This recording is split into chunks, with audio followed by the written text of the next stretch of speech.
campagne, que cet élément audiovisuel qui est ce film documentaire soit aussi un élément de plaidoyer. Nous espérons que les autorités verront cet élément et que ça va constituer un élément de plaidoyer pour qu'on essaye de regarder aussi, qu'on essaye de regarder encore la situation des personnes vivant avec handicap. Parce que vous savez, si nous avons un problème, vraiment, auprès d'une personne vivant avec handicap, ce problème est doublé. Vu les barrières ou les difficultés qu'elle rencontre au quotidien. Ben, il y a plusieurs différents handicaps. Oui. Et oui, voilà pourquoi nous avons dit que nous sommes tous handicapés.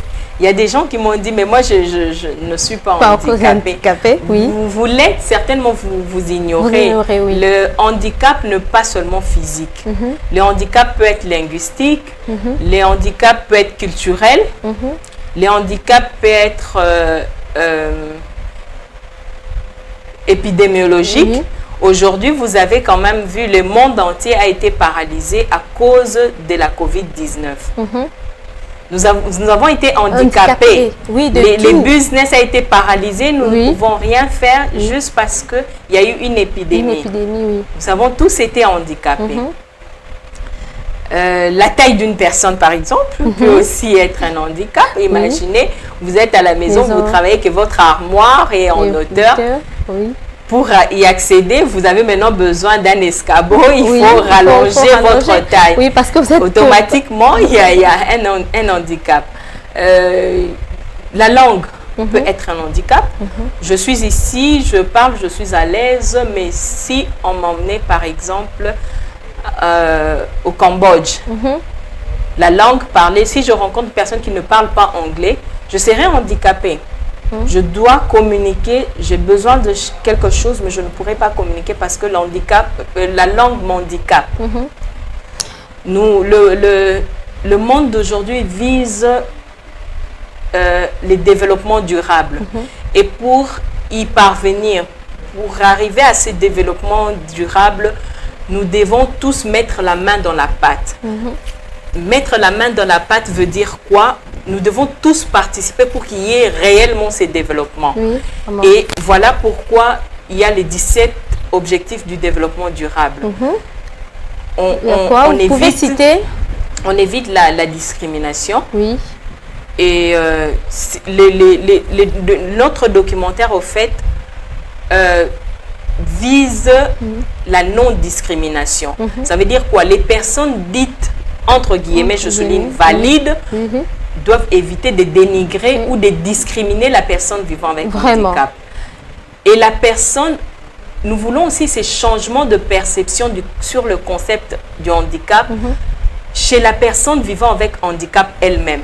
Cette personne-là doit pouvoir se dire, oui, je suis handicapée, mais cela ne m'écarte pas de la société, cela ne m'éloigne pas de mes obligations. Est-ce que ça se prête de Madame Ornella? Parce que, en fait, vivre en handicap est comme on dirait fardeau, on dirait tu te loin avec des gens, donc on se sentir isolé. Est-ce que ça prête? Il y a quoi embrasser ango, il y a quoi ça ouverte.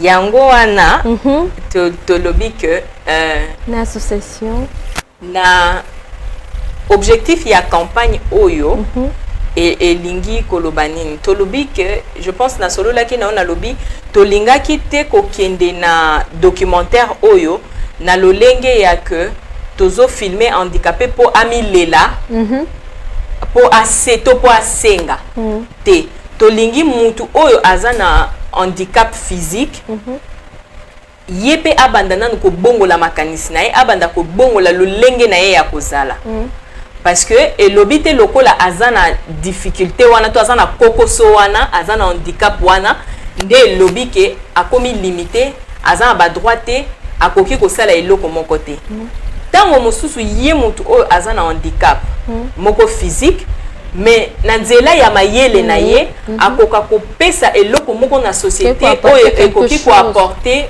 beaucoup plus oyo ekoki ko apporter développement oyo ekoki ko apporter changement na mboka na biso Congo eloko bitumba oyo tolingi tobunda na campagne wana yango wana maloba oyo tolingi kolekisa na nzela ya documentaire wana yango wana yango moni na kati ya documentaire tozwi moto azo vivre na handicap mais asalaka quelque chose na vie na ye parce que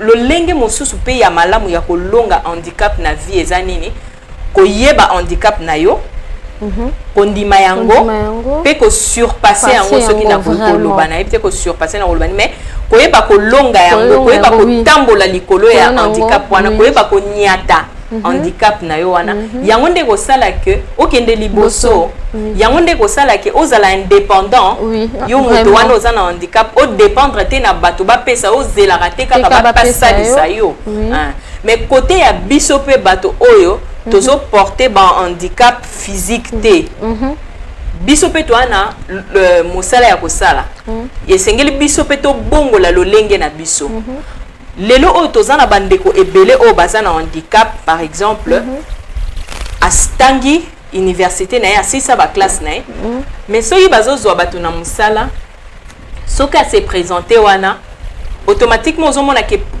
porte po na ye eza fermée tant baotala ka condition na ye bamoni ke ye akokoka te to akokokomisa biso kotambola na biso te non tolingi na nzela ya campagne oyo ya sensibilisation élément wana audiovisuel tant on a lobby vraiment eza campagne eza musala munene to musala na mbula o mobimba film documentaire wana eza kaka appui bisika nyonso to kobanda kokende ko organiser ba conférence ba atelier to projeter film na sima nango to échanger toko souhaiter pe na ba école ba fungolela biso ba porte na bango pour que to diffuser ba film wana même na ba école parce que la base au fait c'est l'école aussi.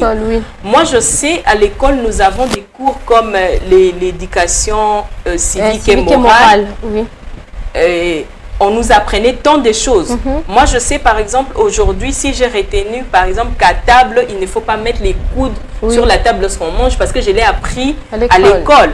Mais aujourd'hui, la question est, qu'est-ce qu'on dit, par exemple, aux enfants à l'école sur les personnes vivant avec handicap? Je crois rien du tout. Je ne sais pas, mais moi, je ne me souviens pas à l'école qu'on m'ait parlé de ça. Mais si, alors, dans notre programme d'éducation, par exemple, on commence à faire parce qu'il y a eu plusieurs réformes dans notre système éducatif.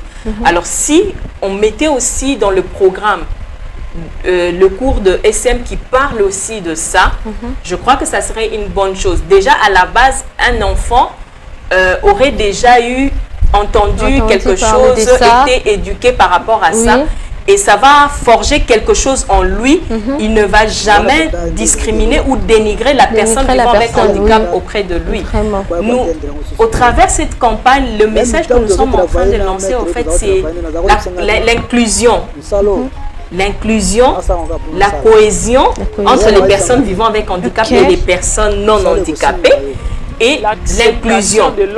Parce que le Congo ne va pas évoluer ou développer si on écarte certaines personnes. Les personnes vivant avec handicap représentent entre 13 et 16% de la population. C'est une minorité. Nous avons donc, nous, les devoirs, nous qui sommes dans la majorité, de protéger cette minorité. Si on ne le fait pas, elle peut être écrasée. Nous avons cette obligation-là. Vraiment de le faire. Et pourquoi 1000 altitudes? Pourquoi seulement 1000 altitudes? Ce nom est un nom inspiré par mon associé. À la base, quand on a créé l'entreprise, moi je voulais un autre nom comme une fleur spécifique ou quoi. Mais alors mon associé a proposé, parce que mon associé est un homme, moi je suis une femme, mais mon associé est un homme. Parce qu'il y a des barrières Monsieur Serge Changa. Par exemple, la femme ne peut pas travailler. Il a proposé ce nom de 1000 altitudes en disant lorsque on élabore un projet ou on fait quelque chose, la vision est de pouvoir émerger avec ces projets, de s'épanouir avec ces projets. Alors, on s'est dit, il faut prendre de l'altitude. Notre vision, en fait, dans notre agence de communication 1000 altitudes, c'est de donner des ailes au projet de nos